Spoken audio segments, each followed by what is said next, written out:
નમસ્તે. અહીં પધારેલા સરપંચશ્રી, ઉપસરપંચશ્રી, આચાર્યશ્રી, શિક્ષકો, મહેમાનો તથા મારી સાથે અભ્યાસ કરતા ભાઈઓ તથા બહેનો, હું આજે સાવિત્રીબાઈ ફૂલે વિશે બે શબ્દ કહેવા માંગુ છું.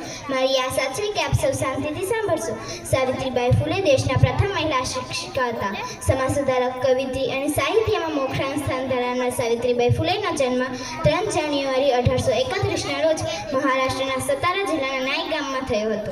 તેમના પિતાનું નામ ખંદુજી અને માતાનું નામ લક્ષ્મીબાઈ હતું. માત્ર 9 વર્ષની ઉંમરમાં તેમના લગ્ન જ્યોતિરાવ ફૂલે સાથે થયા હતા. પતિના પ્રેમ અને માર્ગદર્શન મેળવી તેણે પ્રાથમિક શિક્ષણ મેળવ્યું. સાવિત્રીબાઈ ફૂલેએ પુણેની શાળામાં તાલીમ મેળવી તે દેશના પ્રથમ પ્રસિદ્ધ મહિલા શિક્ષિકા અને પ્રધાનાધ્યાપિકા બનવામાં આવી છે. પતિના સહયોગથી તેમણે 18 જેટલી શાળાઓ શરૂ કરાવી હતી. સાવિત્રીબાઈ ફૂલેએ આત્મહત્યા કરવા જયેલી એક વિધવા સ્ત્રીને પોતાના ઘરમાં પ્રસ્તુતિ. તેમના પુત્ર યશવંતને પોતાના દત્તક પુત્રની જેમ ઉછેર કરી તેમને ડૉક્ટર બનાવ્યો. પતિ જ્યોતિરાવ ફૂલેના અવસાન બાદ તેમના અધૂરા કામો પૂર્ણ કરવાની તેમણે પ્રણ લીધી હતી. અસ્તુ. જય હિન્દ, જય ભારત.